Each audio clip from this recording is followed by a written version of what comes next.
medicine doesn't have all the answers.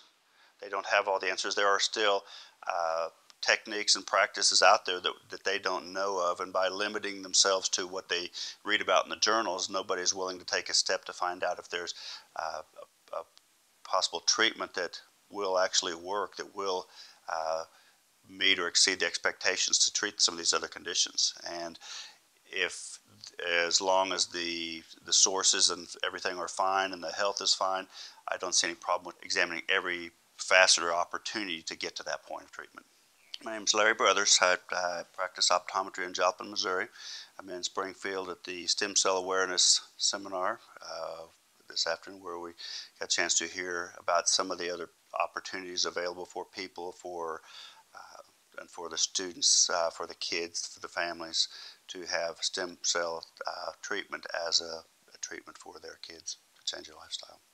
I've seen 7 or 8 kids in the office or family members in the office that we have done follow-up that have had the stem cell therapy, and we've talked to about another probably 7 or 8 more along the way, just to help them with some of the directions that they needed. So what I see is that the question that a lot of people ask me is why don't we do this in the United States? And personally, what I think it is that and I have had conversations with some of the networks when they would ask me, why don't we do this here? And I told them that my biggest feeling of it is that the politicians who insist on grouping the fetal and embryonic cells that would be tied in with cloning and abortion into the umbilical/adult cells. And if they would separate them, they know that there are 80-some conditions at that time, last I checked, 80-some conditions that are treatable, acceptable by the FDA with the umbilical cells, with success, and there are 0 successes with the fetal and embryonic. If they would take a step back and look towards the one and focus on the one that they know does work and set it apart, then I think that you're more likely to see that sooner. But there's so much controversy on just the words, the 2 words stem cells, that everybody has negative connotations about it. 2 of the 8 were SOD and the others were ONH. But some of the children are more profound in the depth of their conditions, and you may not have the verbal communication. You may not have the child that sits down there and carries on a conversation, but when you still talk to the parents of those children, they still are touched by the same things that they see the development changes in their child, even with the SOD, even if it's something that is more profound. The child may not get up and run across the room, but there may be looks or responses that are, to me, would make it worth it as a parent. I have one. There's one that we had questions about whether it was not. And actually, he's one that has done the best. He's one that has done the best of all of them that we've seen.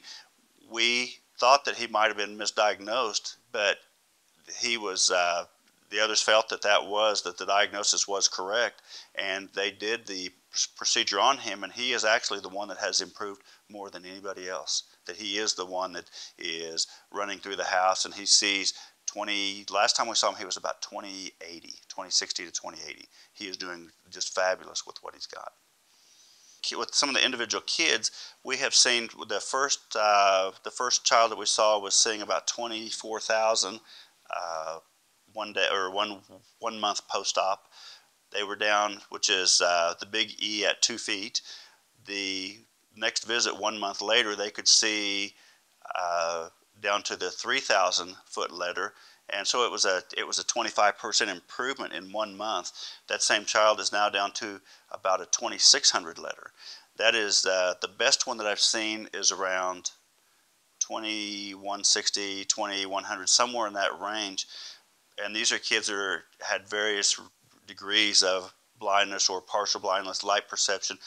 But the biggest thing that we see is their functional vision. They are running in the house without bumping into furniture. They are picking up things that are dropped on the floor. They are seeing the things around their house that everybody else takes for granted. They can see their mother's face. They can see the fireworks. They can see the lights on the Christmas tree. Things that everybody else just overlooks.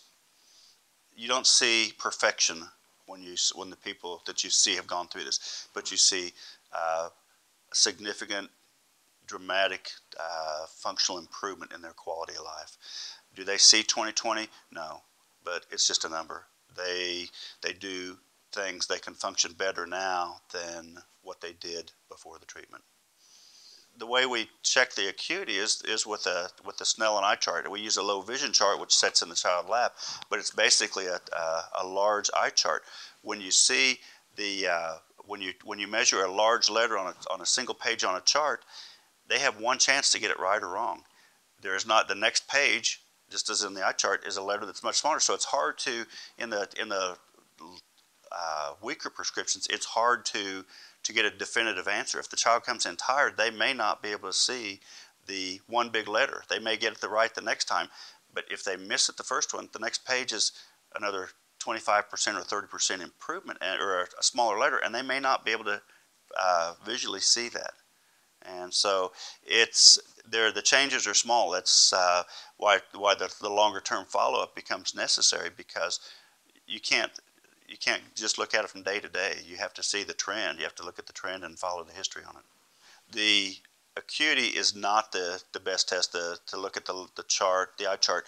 What we look at is the information on the MRI to make sure the diagnosis is correct. We look at the optic nerve. We take a look at the retina and the optic nerve to make sure that it is truly the optic nerve hypoplasia or the SOD, because that's the ones that we know have been treated successfully.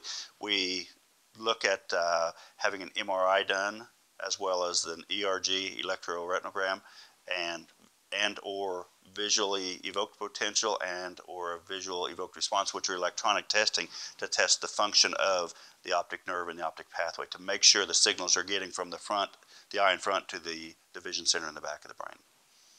The placebo effect eventually wears off, if it's a placebo effect, and there may be some of that. I had a comment once that even that a mother, talk about the lack of understanding of what actually goes on using the umbilical cells, that the question to somebody was, if they use the stem cells of an Asian baby, will their child develop Asian characteristics? And it's just the lack of knowledge or lack of understanding of what actually goes on. The stem cells, like every other cell in your body, is going to degenerate over a period of time. And if they come in there, if there is some placebo effect, maybe if it jump starts it, great. But the placebo effect's not going to be something that continues. The two I've had is I've been kicked in the shin and had my eardrums almost shattered from screaming kids. But it is, I've not seen, for the side effects for the kids, I've not seen any problems at all. The kids all experience normal growth patterns that we see with other children their age. The health and everything seems to stay well within the normal limits. I don't see any side effects. It's just, all it does, it looks like a booster shot to help them along their path a little bit quicker. Medicine doesn't know everything. The doctors don't know everything. They know what they've read and they know what they've been trained. And this technology is new enough to probably a majority of them that it is. They don't want to take a step. They don't want to get out of the box. And rather than taking care of the child with the CP in the wheelchair, or the hypoplasia child in a wheelchair, they tend to overlook and look for the easy way out and move on to the next person without devoting time. The quality of life is the big thing. The quality of life. These people may never be able to sit down and read the want ads, but they can do things that everybody else hasn't been enjoying and just overlooks. Be patient. Be patient with everybody around you. It is a new enough procedure that the doctors, the medical community, does not fully embrace it. You will find people that are very negative, very skeptical about it. At best, skeptical. At worst, much worse than that. Families that mean well, but they don't have the same interest as you would as a parent. And so if they don't agree with you, don't take it too personally. Just move on and do what you think you need to be doing. These are truly, I've been doing this for 25 years, and these are truly, these families, the children and their family are truly the most dramatic patients I've ever seen, and I wouldn't trade them for anything. I would encourage everybody to take, if they have an opportunity to follow one of these children, that it is something that will really give them an insight into what they're doing, the true insight into what they're doing.